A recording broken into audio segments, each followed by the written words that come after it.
na sa Batanes, Cagayan kasama yung Babuyan Islands, Isabela, Aurora, Quezon kasama yung Polillo Islands, gayon din po yung Camarines Norte, Camarines Sur, Catanduanes, Albay, Sorsogon, Ilocos Norte, Ilocos Sur, La Union, Pangasinan, Zambales, Bataan, sa Metro Manila, Cavite, gayon din po sa Batangas, sa Lubang Islands, Marinduque, Masbate, Romblon, Northern Coast of Cebu kasama yung Bantayan at Camotes Island sa Biliran, Leyte, gayon din sa Southern Leyte, Samar, Surigao del Sur, Northern Samar, Eastern Samar, Dinagat Island, Surigao del Norte kasama yung Siargao at Bocas Grande Island. So dahil po sa epekto ng bagyong uwan, magiging maalon yung karagatan, kaya iwasan muna pong pumalaot dito sa mga nabanggit po na lugar.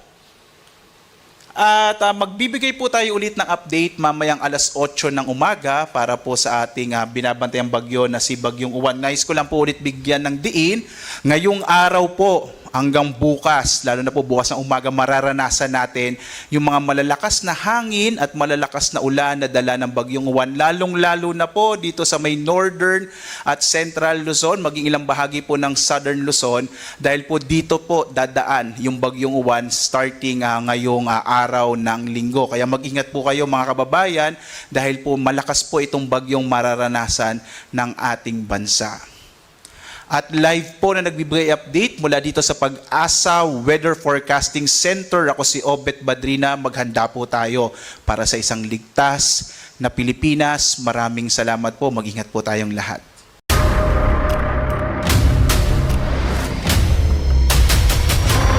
Bago tayo mag-umpisa, baka pwede nyong i-like ang video na to. Malaking bagay ang like sa aming mga content creators. Maraming salamat po.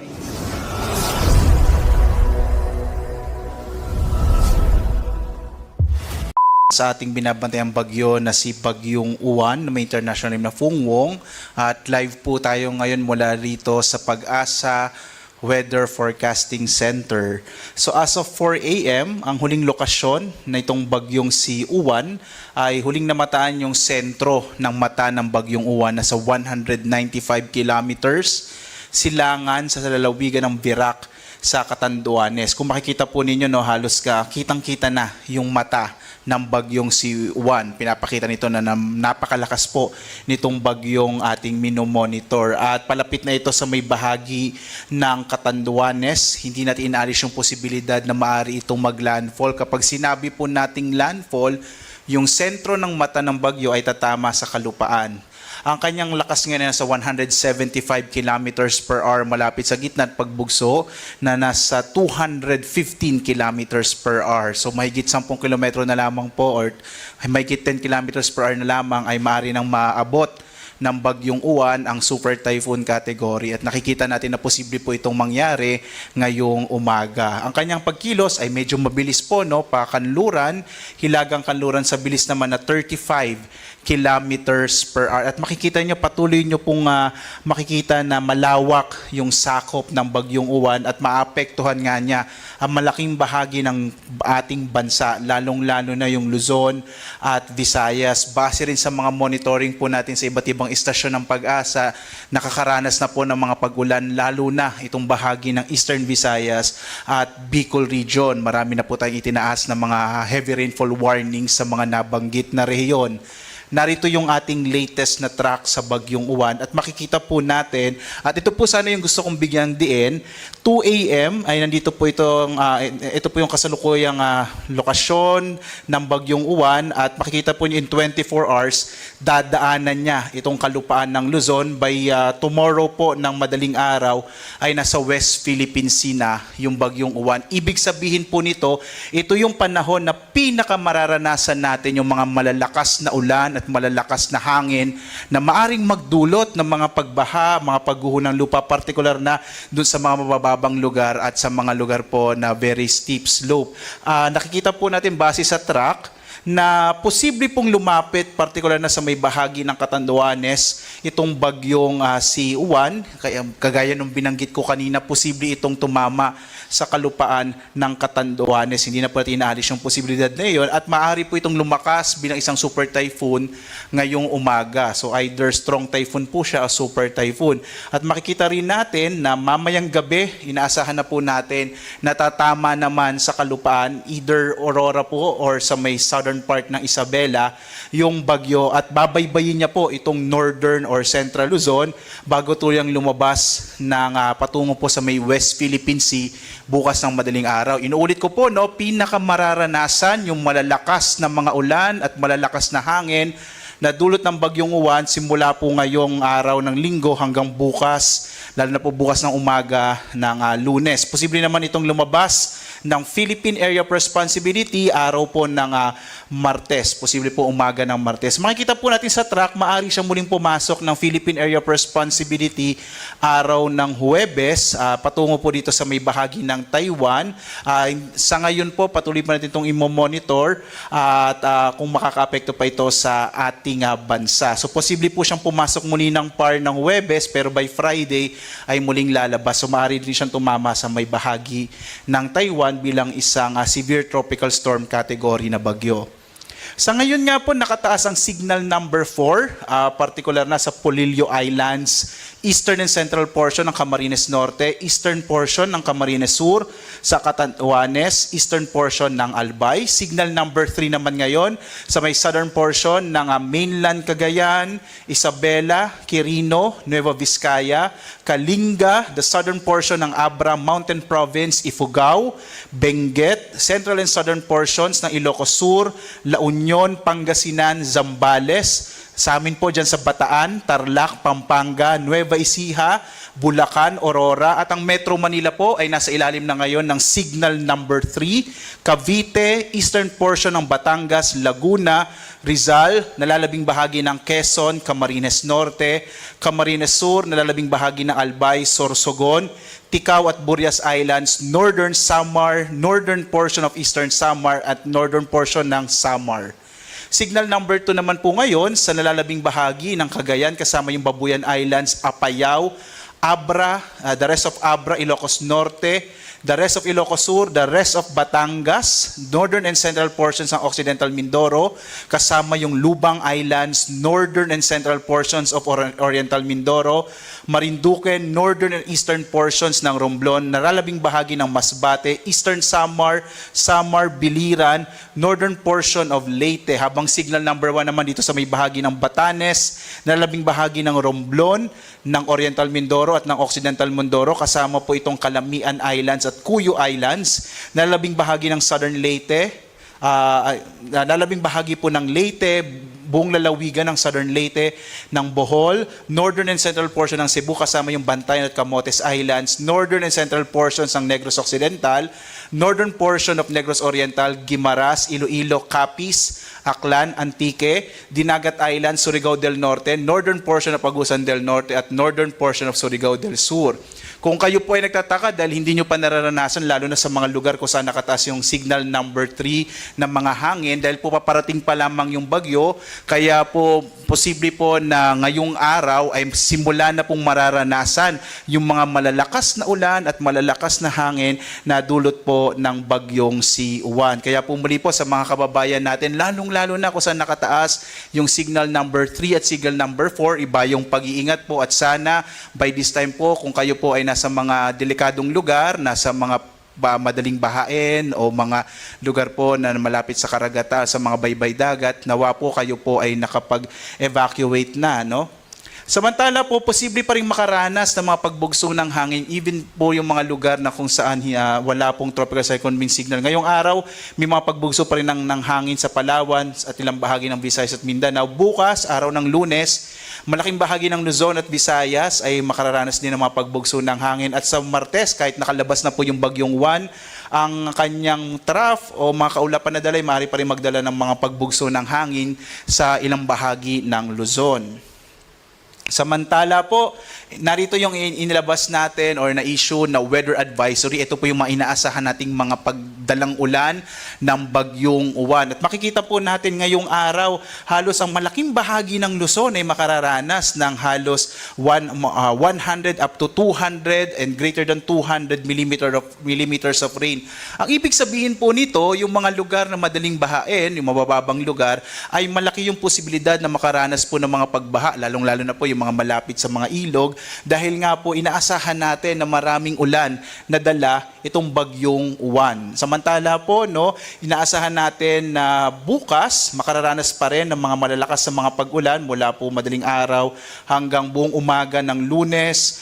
Itong malaking bahagi pa rin ng Luzon, lalong-lalo na itong western section ng Luzon. Muli po, no, mag-ingat tayo sa mga potensyal, mga posibilidad ng mga pagbaha at mga pagguho ng lupa na dahilan po ng mga ulan na dala ng bagyong Uwan. Samantala po, pagdating ng araw ng Martes, makararanas pa rin ng mga pag-ulan ang ilang bahagi ng Ilocos Sur, La Union, Benguet at Pangasinan habang papalabas na nga ng Philippine Area of Responsibility ang bagyong Uwan.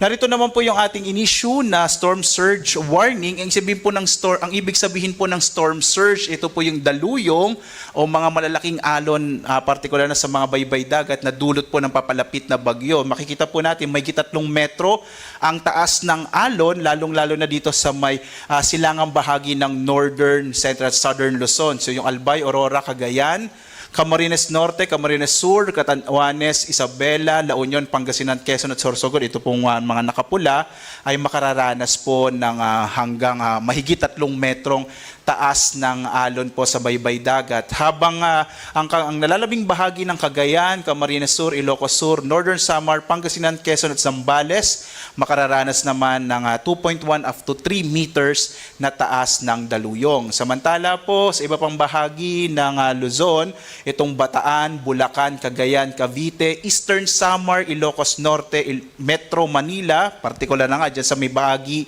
ng Manila Bay, gayon din sa Pampanga, Dinagat Island, Surigao del Norte at Batangas, makararanas din po ng hanggang 1 hanggang 2 metrong taas ng alon. Kaya iba yung pag-iingat po. Kung kayo po ay nasa mga baybay dagat, mainam po na lumayo na kayo sa lugar na iyon dahil nga maaari pong makaranas ng daluyong ang mga bahaging ito ng ating bansa. Narito naman po yung nakataas na gale warning. Ito naman po yung inaasahan nating malalaking mga pag-alon sa ating karagatan. Kaya delikado na po maglayag yung mga sasakyang pandagat at mga maliliit na mga bangka dito po sa karagatan ng ating bansa, partikular na sa Batanes, Cagayan kasama yung Babuyan Islands, Isabela, Aurora, Quezon kasama yung Polillo Islands. Gayon din po yung Camarines Norte, Camarines Sur, Catanduanes, Albay, Sorsogon, Ilocos Norte, Ilocos Sur, La Union, Pangasinan, Zambales, Bataan, sa Metro Manila, Cavite, gayon din po sa Batangas, sa Lubang Islands, Marinduque, Masbate, Romblon, Northern Coast of Cebu, kasama yung Bantayan at Camotes Island sa Biliran, Leyte, gayon din sa Southern Leyte, Samar, Surigao del Sur, Northern Samar, Eastern Samar, Dinagat Island, Surigao del Norte kasama yung Siargao at Bocas Grande Island. So dahil po sa epekto ng bagyong Uwan, magiging maalon yung karagatan kaya iwasan mo na pong pumalaot dito sa mga nabanggit po na lugar. At magbibigay po tayo ulit ng update mamayang 8:00 ng umaga para po sa ating binabantayang bagyo na si Bagyong Uwan. Nais ko lang po ulit bigyan ng diin. Ngayong araw po hanggang bukas, lalo na po bukas ng umaga, mararanasan natin yung mga malalakas na hangin at malalakas na ulan na dala ng Bagyong Uwan. Lalong-lalo na po dito sa may northern at central Luzon, maging ilang bahagi po ng southern Luzon dahil po dito po dadaan yung Bagyong Uwan starting ngayong araw ng linggo. Kaya mag-ingat po kayo mga kababayan dahil po malakas po itong bagyong mararanasan ng ating bansa. At live po na nagbibigay update mula dito sa Pag-asa Weather Forecasting Center. Ako si Obet Badrina. Maghanda po tayo para sa isang ligtas na Pilipinas. Maraming salamat po. Mag-ingat po tayong lahat. So yun po mga ka-reaction, saan man kayong panig ng Pilipinas at ipinakita po doon mga ka-reaction kung saan parte po ng lugar Maganda po kayo ng mga pagkain or maganda po kayo na maging alerto sa mga pagbaha. Lagi po tayong alerto sa pakikinig ng mga balita at yung mga hotline po mga ka-reaction saan man kayong lugar, isulat po niyo sa isang papel or sa isang papel para magamit po ninyo sa in case na magkaroon po kayo ng emergency sa inyong lugar o sa inyong bahay, no? Sana po maging ligtas ang lahat, no? Pero dapat ang Pilipinas maging ligtas tayo sa korupsyon. Dahil po dito sa korupsyon na ito, nangyayari po ang mga bagay na hindi naman dapat mangyari dahil meron naman po tayong mga pera na papapagawa ng mga flood controls at mga infrastruktura upang makasagip ng buhay, ng ari-arian at lalong-lalo ng mga kareaksyon, makasagip tayo ng pagmumukha natin sa international community. Lalong-lalo na po ngayon mga kareaksyon, para yatang nagmamalaki ang gobyernong ito na sinasabi nila hindi pa nila kailangan ng tulong ng ibang bayan o ibang bansa. Meron daw pera. Baka naman wala nang gustong tumulong dahil natatakot ang ibang bansa na kapag nagpadala sila ng tulong ay nanakawin lang. Yun po ang kinatatakot. Pero anyway mga kareaksyon, naway lahat tayo ay magtulungan, mga kapitbahay, tulungan natin, no? So dako na po tayo sa ating pag-uusapan ngayon. Ito po mga kareaksyon. Hindi po yan. Magandang umaga. Ay, tapos na po tayo dyan mga kareaksyon. Siguro napapanahon na para malaman nyo na ang totoo. Ito po pala ang dahilan mga kareaksyon bakit galit na galit po itong si Manong si Idol Tikboy. Siguro napapanahon na para malaman nyo na ang totoo. Kung bakit may samaan ng loob kay Tito Vicente Soto. Kasi alam nyo, nung pa-last term ako ng konsehal, kinausap niya ako kung pwede daw yung Castelo na konsehal ipalit sa akin. Pero ayaw ni Joy Belmonte, ni Vice Mayor Joy Belmonte, kasi mas gusto niya ako kaysa dun sa Castelo. Ang usapan kasi nila, pag naging konsehal si Castelo, aatras na wala nang kalaban ng kanyang Vice Mayor na si Gian Soto. Pag pinasok yung Castelo sa lineup ni Joy. Kinausap ko si Joy. Sabi ko, no. Sabi ni Joy sa akin, no, Anjo, I want you. Ikaw ang gusto kong konsehal. Nung kinausap ko si Tito Sen, minura ako ni Tito Sen. Sabi sa akin, PI mo, ganyan-ganyan. Hindi na ako nakipagtalo kasi sabi ko nga, kasama ko sa Itbulaga. Sige. Ano na lang ako, tatrabaho na lang ako sa Itbulaga. Yung pangalawang kasalanan sa akin ni Tito Soto, na tinuring ko siyang kapatid, minsan nga tinuturing ko siyang ama, nung binakbakan ako ni Raffy Tulfo. Yung mga kasinungalingan ni Raffy Tulfo, nung ako po natulpo, yung kapatid ko naman yan tinulpo, hindi naman ako nandun lang ako Mas sikat lang kasi ako sa kapatid ko, kasi, kaya ako ang diniin ni Raffy Tulfo. Din yung eskwelahan sa Lucena, na mali-mali ang bintang, mali-mali ang pinalabas, camera kami. Pero kung papanoorin mo mabuti, kinuwartahan lang kami ni Raffy Tulfo. Ang sama ng loob ko noon, kasi hindi man lang ako tinulungan nitong Tito Soto. Anong klaseng kaibigan yun? Mabuti pa si Tony Tobera, tinanong ako, Anjo, ano yun? Sabi ko, wala yun sir, mga invento lang nila yun. Totoo naman ang sinasabi ko, anong sasabihin ko? May papeles yung building namin, lumipat lang kami ng location, kaya natagalan yung the school was legal. Na late lang yung pero pinalabas ni Tulfo, illegal. O sayang yung mga estudyante pinag-aaral namin ng libre. Ano nangyari? Wala na ng eskwela, nagsarado na. Imbis na makatulong kami, ganun kasama ang ugali ng Raffy Tulfo. Kumita lang, makagamit ng tao, gumawa ng kwenta, kumita. Yan. Kaya, very, cyber-liber ang kaso dyan. Inaantay ko lang yung pagkakataon makaayos ako, makakita ako ng abogado. Pero si Mr. Tobera, buti pa siya, tinanong ako. Sabi ko, sir, okay lang yan, wala yan. Wala akong demanda. Wala akong kahit anong reklamo. Bakit? Kasi yung eskwela namin maayos. Meron ba naman eskwela na 13 years nang umaandar tapos illegal? Hinanapan lang ng butas nitong Rafi Tulfo. Tapos yung 2 estudyante na nagreklamo, nung pinacheck namin, hindi pa pala naka-enroll. So hindi ko alam kung anong motive ng 5 estudyante, 5 hanggang 7 estudyante out of thousands na pinag-aral namin. Pero going back, kaya ang sama ng loob ko kay Tito Sen, natakot siya kay Rafi Tulfo at iniwasan na ako. Kumbaga, feeling niya, guilty na ako. Parang, lumayo tayo dyan kay Anjo, scammer pala yan. Tinan nyo, Tulfo, tinan mo yung effect. Sinira mo yung pagkatao ko, sinira mo yung buhay ko, mga kaibigan ko. At si Tito Sen naman, ang sama ng loob ko sa'yo, akala ko ba mayabang ka? Hindi mayabang. Akala ko ba matapang ka? Ba't di mo pinagtanggol? Ba't di mo pinagtanggol? Akala ba para tayo magkakapatid? Yun yung unang sama ng loob ko dyan kay Tito Sen. Pag mga matataas na tao, wala na. Kakalimutan na yung mas maliliit na taong kaibigan niya. Kinuwento ko lang sa inyo to kung saan nagsimula ang samaan namin ng loob ni Vicente Soto III. Yung senador ngayon na yan.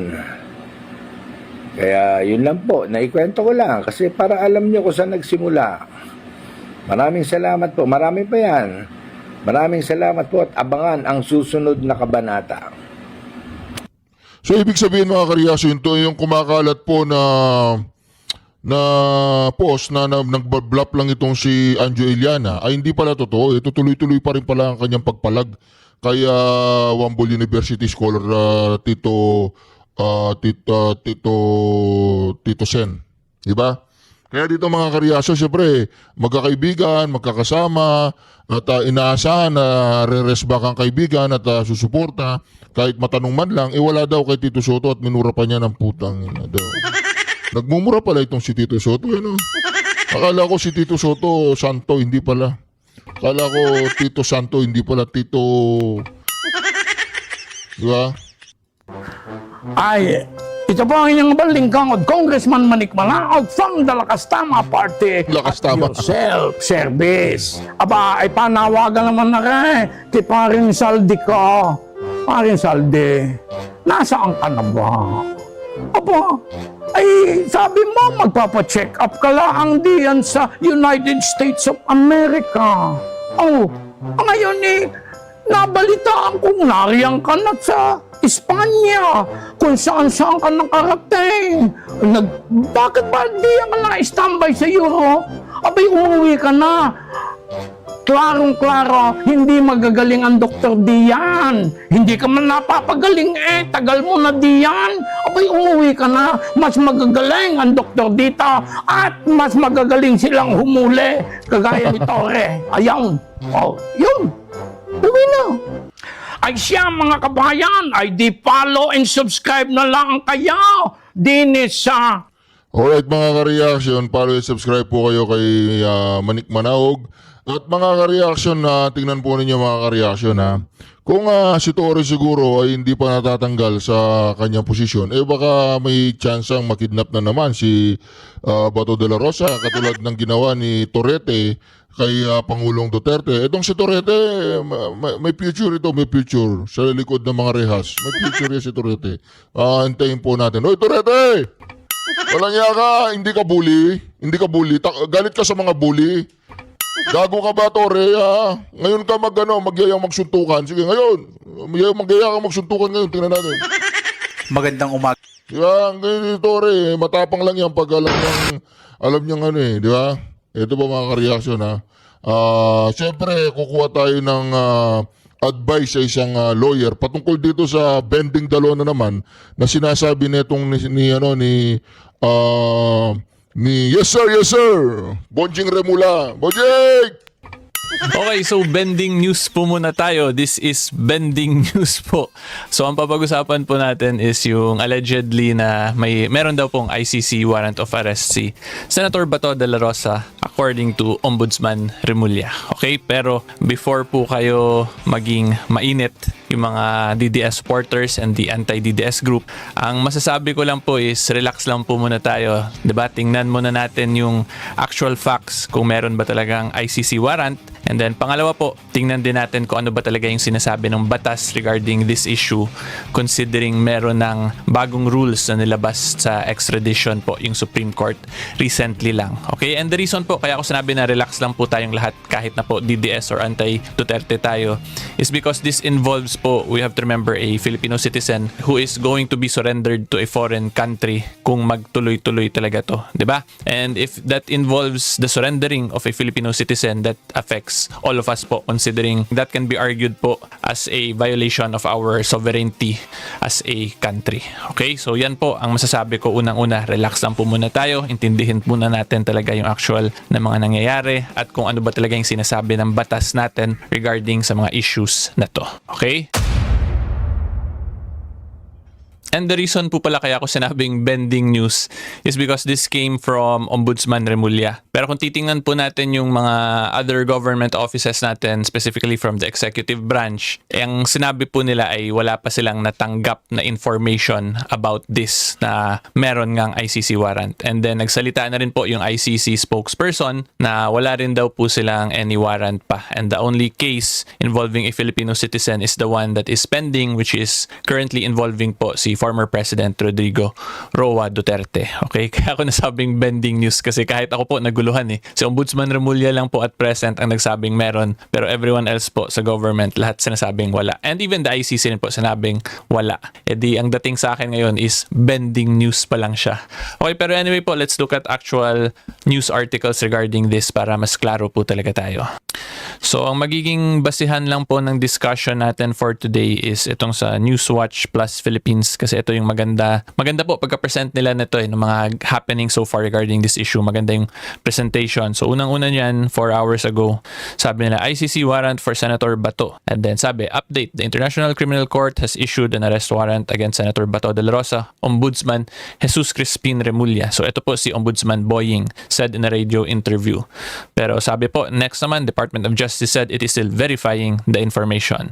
As of this hour, we are currently working to verify this information. We have not also seen or received a copy of said warrant. Justice spokesperson Paulo Martinez said. And then si Interior Secretary John Vic Remulla, DILG naman po, said that as of 11:30 a.m., the Center for Transnational Crimes has not received any red notice against De La Rosa, the chief implementer of the Duterte administration's war on drugs. Okay? And then after po niya, naglabas din po si Senator Bato mismo yung camp naman niya regarding this. So this one po was via Attorney Israelito P. Torion, Counsel of Senator Ronald Bato de la Rosa. Okay, so sila Senator Bato rin po wala pang natanggap na verified information regarding this. And then ito na po yung sinabi ko kanina, yung ICC spokesperson. Ayan, si ICC spokesperson Abdallah tells Newswatch Plus that official ICC updates can only be confirmed through its official channels. Diba? So ito nga yung ginawa natin before kay PRRD. Sa case po ni PRRD, we confirmed it via their website pero since top secret daw, hindi pinpublic a couple of days prior.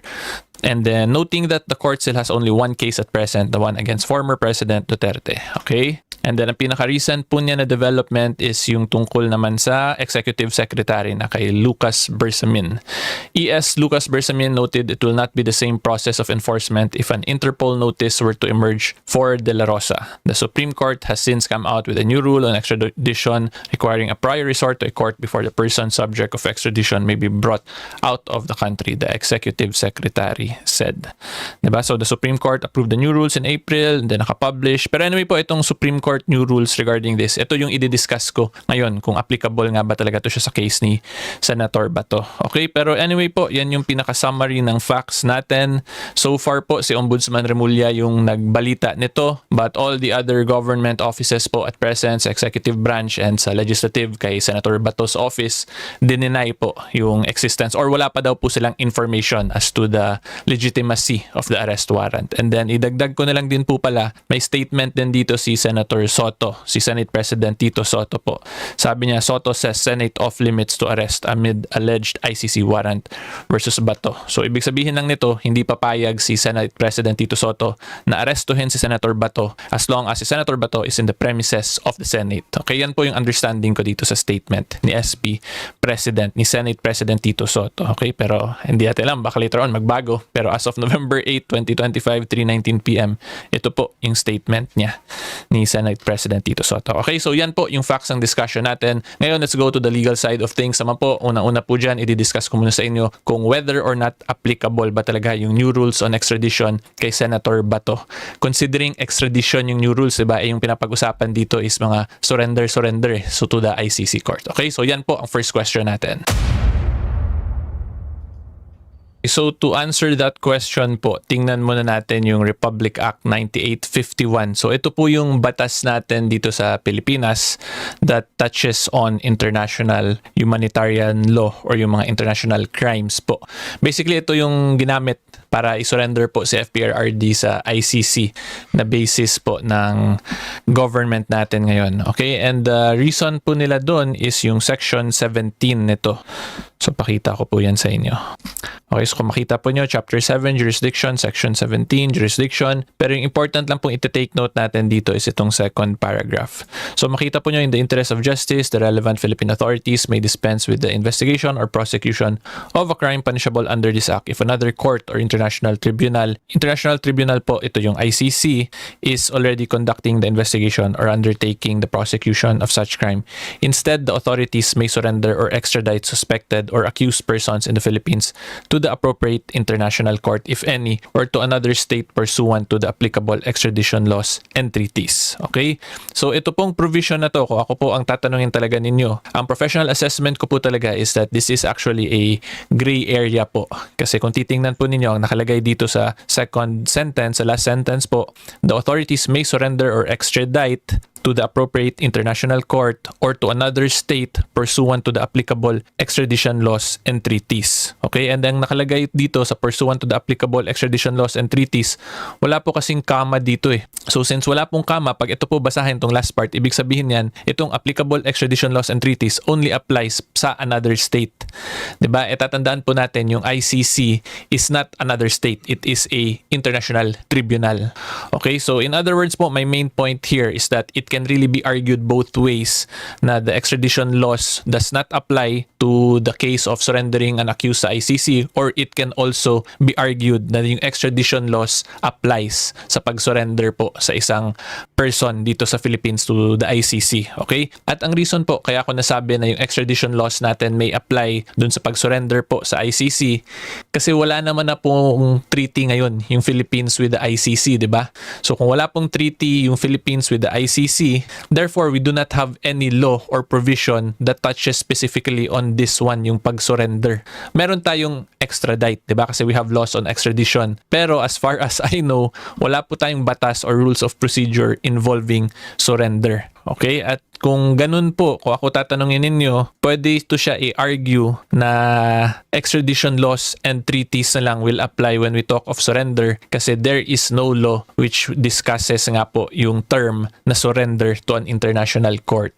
Diba? And if it will be shown by the lawyers of an accused na i-surrender na pabor itong provision na to sa isang akusado, edi pwede yan igamitin in favor kasi ganun po yan sa criminal laws natin in the interpretation of criminal laws. If there is ambiguity or yung magulo po na interpretation, then that will always be interpreted in favor of the accused. Diba? So since this law po discusses about international crime, so that is a criminal act po or related to criminal laws, therefore pwede natin i-apply yung ganung argument na any ambiguity should be interpreted in favor of an accused. Diba? Dito, in accused of an international crime ang pinapag-usapan. Okay, so again, ulitin ko lang po kasi baka naguluhan na kayo. Since wala po tayong yung specific na batas that touches on the term surrender to an international court. Kasi yun nga po, yung wordings ng batas dito ay dinire-diretso nila na another state dire-diretso pursuant to ganyan. Therefore, ito pong latter part na extradition laws and treaties is interpreted based on simple English na applies lang sa another state.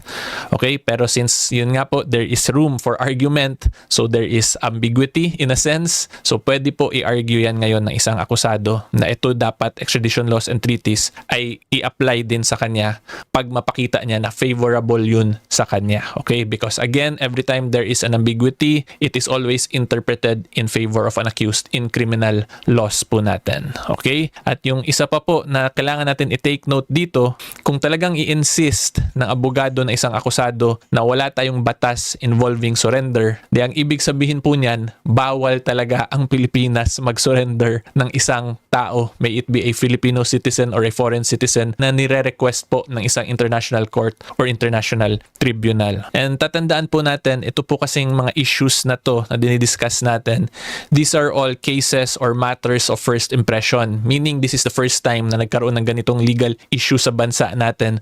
So there is really room for argument, diba? Depende na lang po yan kung ano yung mga general principles of law na i-apply ng mga bawat abogado. So kung ako po tatanungin ninyo, I will be applying the provision or the criminal law principle that every time there is an ambiguity, it should always be interpreted in favor of the accused. So yung first argument ko po dyan, since there is no law that touches on surrender, so ang gagawin po, extradition laws and treaties na lang yung i-apply sa isang akusado kasi pabor naman yun sa kanya.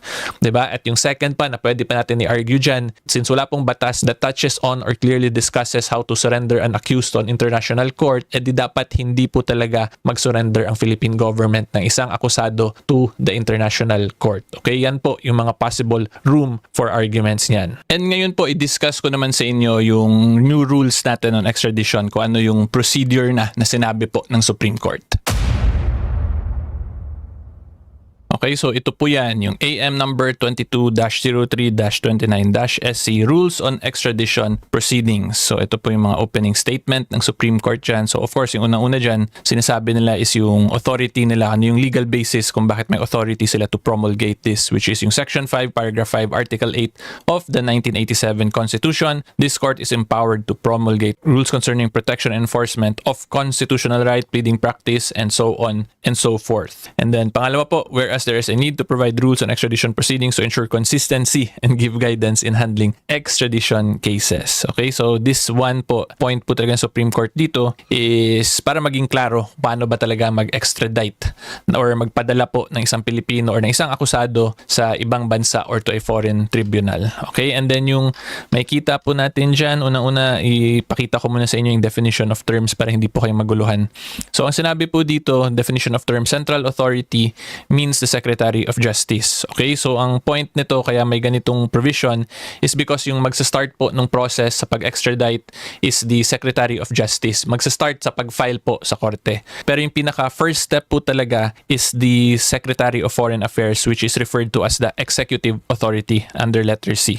Kasi sila po yung maka-receive ng request from the international court or from another country. Okay, ang nakalagay dyan, who shall transmit to the central authority the request for extradition. Okay, so yan po yung proceedings. Una po, DFA muna makatanggap ng request and then ipapadala yan ngayon dun sa DOJ para i-prepare na yung mga documents to file the appropriate paperwork for the extradition. And then yung proceedings po niyan, ayan, makikita po nyo, an action for extradition is commenced by the filing of a verified petition by the central authority before the extradition court. At ito pong extradition court, this is a second level court. So when you say second level court, ito po yung mga regional trial court natin. Nandito po yun actually rin sa taas, ipakita ko na nga lang din po para sigurado talaga tayo. Yan. So letter F, extradition court means a second level court which a petition for extradition is filed where the extraditee resides, or if unknown, the court that has jurisdiction over the place where the office of the central authority is located. Okay? Anyway po, going back to the proceeding. So yan po, if a file nung DOJ sa RTC, and once na-receive po yan ng extradition court, ito na po yan ngayon, section 4 naman. The extradition court, upon receipt of the petition for extradition, shall conduct an ex parte review of the petition and determine whether the petition is sufficient in form and substance, it complies with the law and the applicable extradition treaty, and 3, there is probable cause that the same, ganyan, ganyan, ganyan, so on and so forth. In other words po, i-verify yung legitimacy ng international warrant of arrest or yung request po ng ibang bansa or ng international court ng extradition court bago siya mag-release nitong extradition warrant of arrest. Okay? So again, this is for verification and authentication purposes po. Kasi mahirap naman na ipakitaan ng kayo ng papel dyan or document, tas arestuhin kayo, tas hindi man lang kayo mabigyan ng opportunity to defend yourself and to question whether or not legitimate ba talaga yung document na yon na pinapakita sa inyo. Okay? Pero dito po, kinlarify na the extradition court will review everything first to determine the genuineness, the authenticity, and the legality basically of the international request or of that international warrant of arrest. Okay? So stated differently po, ang gusto ko lang talaga i-point out, hindi pwede arestuhin ang isang akusado na isosurrender or extradite to a foreign body, to a foreign court, to a foreign country unless and until po mag-release yung extradition court ng extradition warrant of arrest. Okay? Hindi po pwede yung document galing abroad, ipadala lang dito, tas yun yung magiging basihan sa pag-aresto. Hindi po yun ganun as per these rules. Dapat yung extradition court po ang mag-release ng extradition warrant of arrest. And then from that extradition warrant of arrest, dun lang po pwede arestuhin at isurrender ngayon ang isang Pilipino to the foreign court or to the foreign government. Okay? So hopefully klaro po yan. So in conclusion po, ang masasabi ko lang dito, kung masunod talaga yung bagong rules on extradition proceedings, is hindi po ito mangyayari in a span of 12 hours na mapapadala agad si Senator Bato sa ICC. Kasi he will be given the opportunity to respond to the petition that will be filed for the extradition warrant of arrest. So in other words po, ngayon, klaro na talaga kung ano yung, or kung paano i-implement yung right to due process ng isang respondent po sa extradition or surrender request ng isang foreign body. Okay? And klaruhin ko na lang din po, even without the extradition rules natin, we have to remember that the right to due process po is in our constitution. Diba? And to be specific, that is in section 1 of the Bill of Rights. Number 1 po talaga yan sa constitution natin. Nakalagay po dyan, no person shall be deprived of his right to life, liberty, or property without due process of law. Okay? So ang ibig sabihin po niyan, kahit na po magulo yung batas natin or yung rules of procedure dun sa extradition in past cases like that of dun kay FPRRD, any Filipino citizen or any person po who lives or sojourns in the Philippines ay may right to due process. Okay? At ang ibig sabihin po niyan, he has the right to explain his side or to defend himself in the proper venue. Okay? At alam ko sasabihin proper venue daw sa ICC sa The Hague na mag-explain na lang sa FPRRD. Pero kung ako po tatanungin ninyo as a Filipino citizen, as a lawyer, dapat po dito muna sana siya pina-explain para mabigyan man lang ng chance si FPRRD to question the genuineness or the authenticity of the warrant na in-issue ng ICC. Kasi malay ba natin kung peke yun, di ba? Tapos biglang kinuha lang siya, tapos pinadala na lang doon. Okay, so kung sabihin ninyong DDS lawyer ako because of this, then so be it. But ako po, yun yung understanding ko talaga sa constitution natin, di ba? Ama naming Diyos na makapangyarihan sa lahat, salamat po sa iyong pagmamahal na hindi nagmamaliw. Sa gitna ng kaguluhan sa aming bansa, turuan niyo po kaming magtiwala sa iyong hustisya at hindi sa hustisya ng tao. Linisin niyo po ang aming mga puso at ituro niyo po ang tamang daan ng katotohanan at pag-ibig. Tulungan niyo po kaming maging ilaw sa gitna ng dilim at ipakita sa mundo na may pag-asa pa sa pangalan ng aming Panginoon Hesus. Salamat po sa pag-ibig po ninyo at salamat sa pagdinig ng aming mga panalangin at iligtas niyo po kami. Sa pangalawa po niyong pagparito, at patawarin po kami sa lahat ng aming mga pagkukulang at pagkakasala sapagkat ito po ang aming samot hiling sa matamis na pangalan ng aming Panginoon Hesus. Amen. Sa lumang silid, mag-isa kang tahimik. Walang kamera, palakpak ay wala na.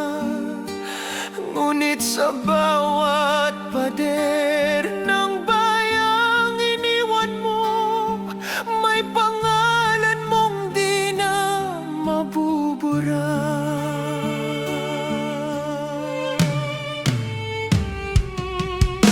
Minsan kang naging balikat ng mahihina, kalaban ng tao.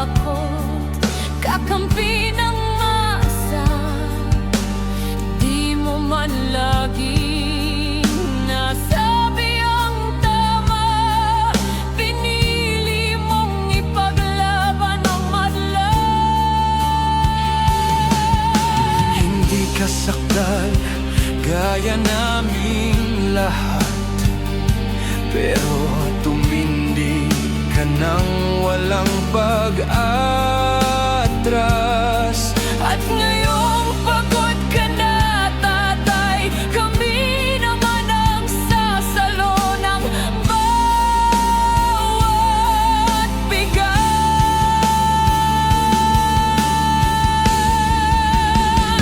Hanggang sa dulo, ikaw ay mahal.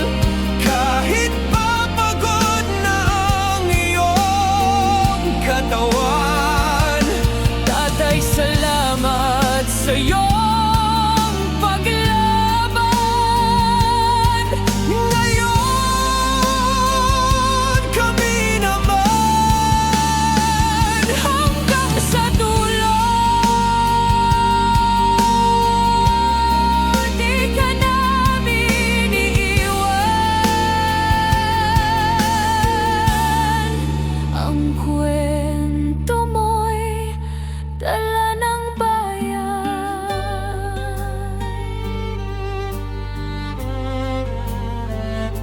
Tahimik ka na sa mga batikos.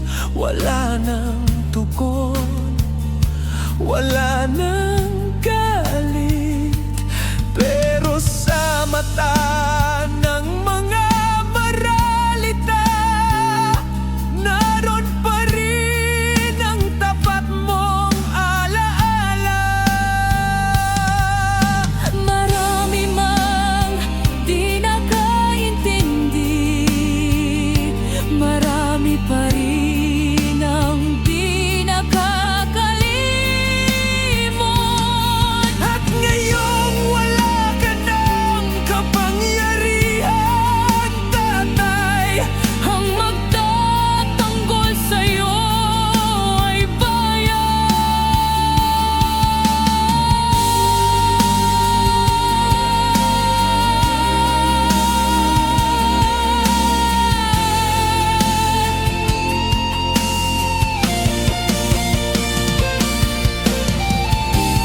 hindi ka nag-iisa kahit ngayon.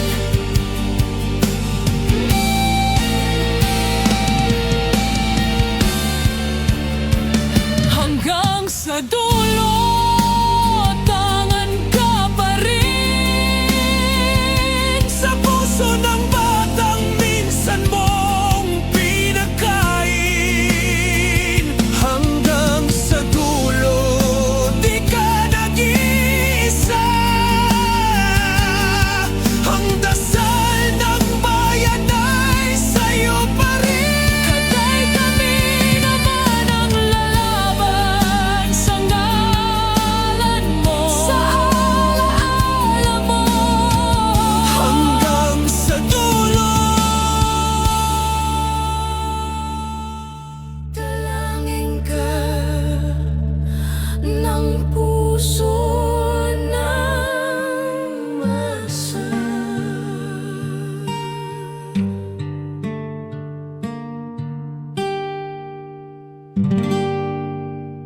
At yun na nga mga kababayan, ano na ang masasabi mo? Kung mayroon kayong hinaing at komento patungkol sa balitang ito, please comment down below. Pag-uusapan natin yan sa comment section. At kung nagustuhan nyo ang video, ay huwag kalimutang mag-like at i-share na din para mas marami pang makaalam at umabot ito sa marami sa ating mga kababayan. Maraming salamat po. Mabuti pa ang sardinas, may label.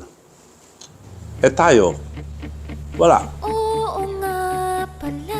Nay, ito na yung bayad ko sa isa, ano? O, kunin mo yung isa. Isa muna, iyan, no? Tapos, isa pa, di ba? 4 dapat na sardinas, eh. O, yan.